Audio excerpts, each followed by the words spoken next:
Hey, how are you? Good morning. It's Monday morning. Time for the OHL, Ontario Hockey League, according to Rob. Had a decent response to last week's show. Close to 500 views between YouTube and Facebook. Quite happy with that. Had some really encouraging remarks from some folks, and I really appreciate that as well.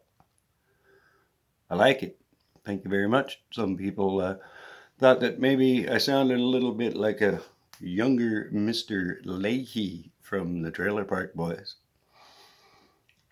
I take that as a compliment.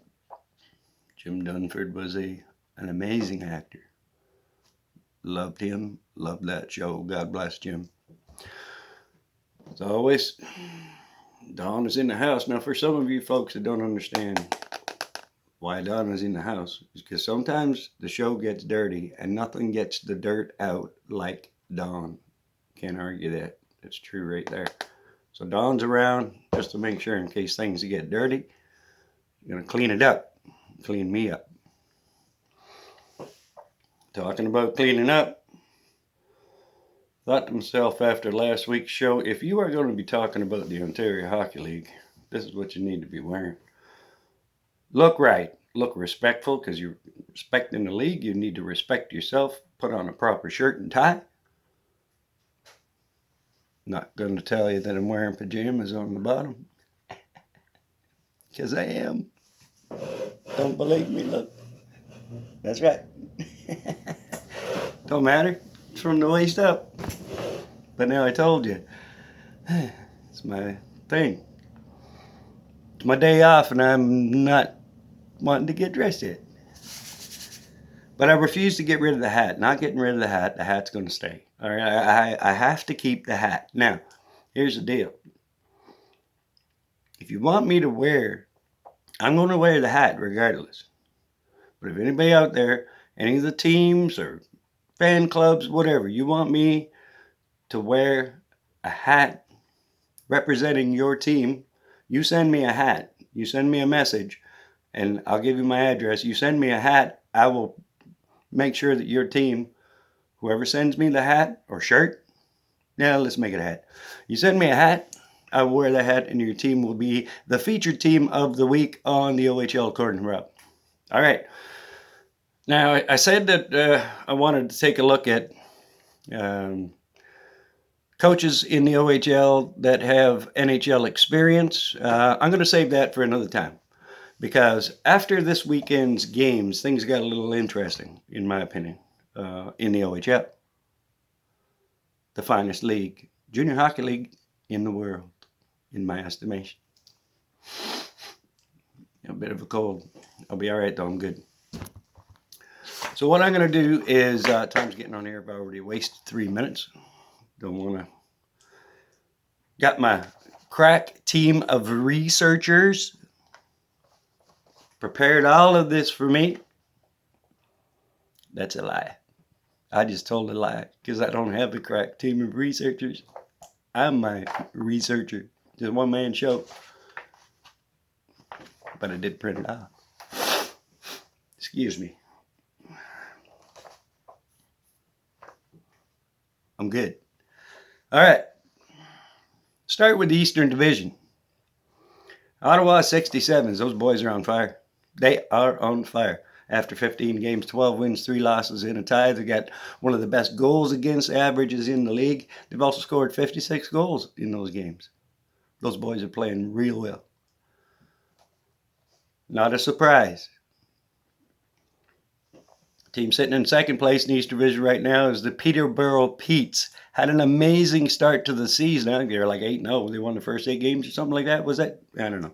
Don't quote me on that. My researchers didn't get me that info, but they were doing really well. But they're starting to tail off now. After this weekend's games, they're sitting at 9-7. So, they've come on a rough spot here right now. But you know what? The Peace organization is just an amazing organization. I hope they can get it turned around. But, the experts didn't expect them to do really well this year. Maybe a playoff spot, but, they had a great start to the season. Now, the team that I picked in my preseason predictions, the Oshawa Generals. They had a slow start to the season. They're sitting in third right now in the division at 8-5-1. They got it coming together. They got some great goaltending coming from that young fella Kaiser. Yeah, that boy's doing all right. They got a good team. Saw them playing up in Owen Sound. Owen Sound won that night, but that Oshawa team, you got to watch out for them. I said that even before the season started. Hamilton Bulldogs, they won it all last year. They got 4 players in there that are just amazing. You got Entwistle, he's going to park himself right in front of the net. You got Kaliev sitting over there on the, I'm talking about their power play unit, it's just amazing. You got Kaliev, he's going to be sitting in that face-off dot waiting to snipe. That kid is amazing. We'll talk about him later. Love that Kaliev. And then you got Strom and Sagen, all right, buzzing around and making things happen. They got one heck of a power play over there in Hamilton. Sitting at 500 right now, 7-7-1. All right. Again, they won it all last year, so this is a rebuild season for them. So, and sorry, Kingston Frontenac sitting at the bottom, 4-11. They went all in. They went all in, making a push for it last year, and they're going to have a tough season. Like I said, sitting at 4-11 right now. Let's move over to the Central Division. Everybody's favorite to win it all this year, the Niagara Ice Dogs, sitting at 9-4-2. Now this division is really tight right now, right from top to bottom. You take a look at it, and I think there's only 4 points. 4 points separating the last place, 5th place North Bay Battalion, and the Niagara Ice Dogs. Everybody over 500. That's a tough division right there. Or sorry, yeah, tough division. And just for the record, the North Bay Battalion, I picked them as being my dark horse this year, a team that could do something. They're making some noise. They're sitting there at 8-7 right now. All right, 15 games, they're doing all right, although it's last place, but only 4 points out of first. Watch out for the Battalion. Stan Butler, hope you're feeling better up there in North Bay. You get yourself well and get back there, but that man's full of surprises. He knows his OHL. Him and George Burnett in Guelph. Those boys know the game. They've been around it long enough.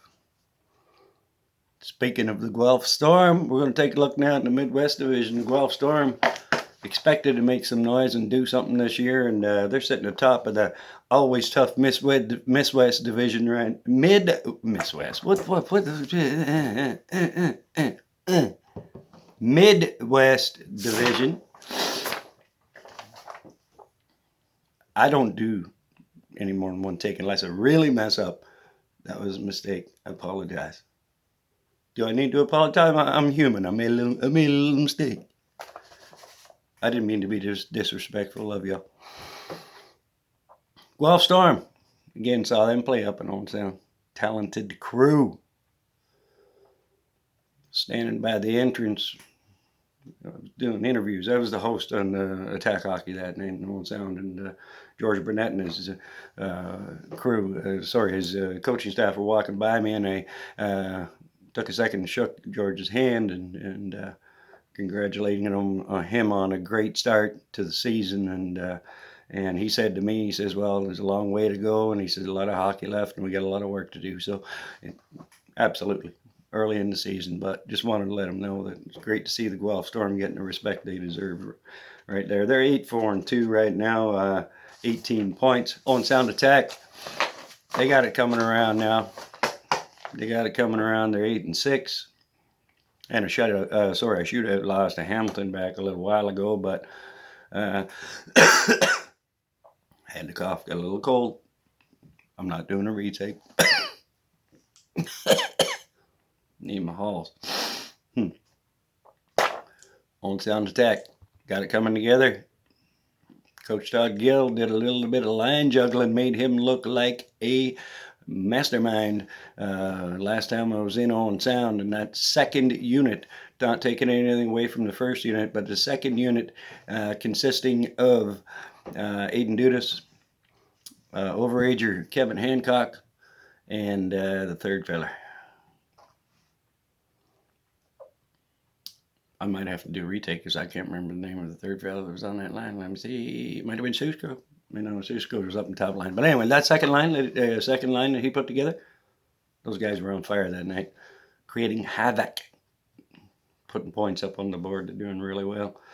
London Knights, Knights are sitting at 7-4-2. They got the best goals against average in the league, I believe, and goaltender Cooey is playing really well, but they have some issues on the offense. Well, they got 45 goals this year, but that's not very London-esque. Yeah, that's a little French in there for you. All right. Yeah, so Knights, I'm sure they're not done tinkering. Got the 100 boys over there. They run a hell of a show. Whoops, that hell. Hell, is that a bad word? It's not a bad word. They run a hell of a show there in London. Have always and always expected to be near the top every single season. Because they're that good. They attract some of the best players in junior hockey in the country. 10,000 seats to fill in that London arena. I don't know whose it used to be. The Budweiser. Is it the Budweiser Center? I don't know. It was the Labatt Center at one time, and everybody's on the thing. Anyway, Kitchener Rangers had another great start. They had a great start to their season. They've kind of tapered off a little bit too, 7-5-2, 16 points. But again, another great organization expected to do well. The Erie Otters are a surprise for me. A couple of years after a rebuild, and they're sitting at 6-7-1. They're in last place right now, but they're not far out of it. They've got 13 points. 13 points, and with Guelph sitting there, Guelph's got 18. They're only 5 points out of it. Erie's been beating some tough teams too, so watch out. Always tough, Midwest Division. And finally, we're going to take a look at the West Division. Here's a surprise for me: Sault Ste. Marie Greyhounds. All right, the Sioux Greyhounds, all in last year. Right? But obviously these guys have enough players left to make some noise in this league. And after 16 games, they're sitting at 10-3-3, atop of the West Division, 23 points.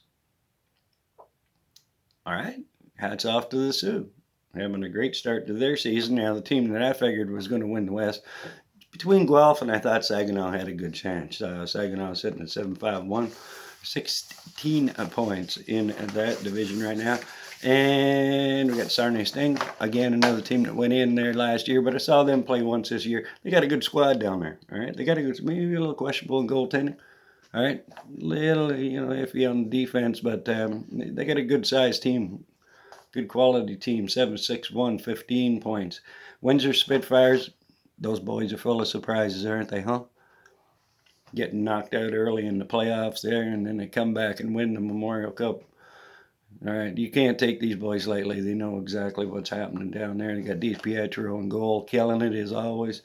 6-8-1, and then I can't remember the last time I've seen this. After 14 games, a team in the OHL not having a win yet. The Flint Firebirds sitting at 0-13-1. They picked up a point on the weekend. That was their first point. I have no answers for that. There is no answer for 0-13 at this point of the season. There's no answer. What do you do? Put yourself in the general manager, coach's position. You got what you got. I don't know. I have no. I just wish them well. I just hope, nobody likes to see a team go through like that in your league, and we just certainly hope that Flint can get things turned around. They got themselves a new coach. Wellwood's down there, Kyle Wellwood, former OHLer, NHLer. See if he can get things turned around. I feel sorry for him at this point, but we're going to have to wait and see on that one. But a lot of parity in the league this year. Everything's looking real good. Things are looking good. You got some surprises. You got things starting to even out just a little bit right now. Starting to come around a little bit. Now, I did promise you as well what I refer to as my monster of the week. Not the player of the week, monster of the week. And there were a ton of selections. I could have gone Ryan Suzuki from the Barrie Colts. I could have gone Nick Suzuki from Owen Sound, Kevin Hancock from Owen Sound. I could have gone with Frost from the Sioux, just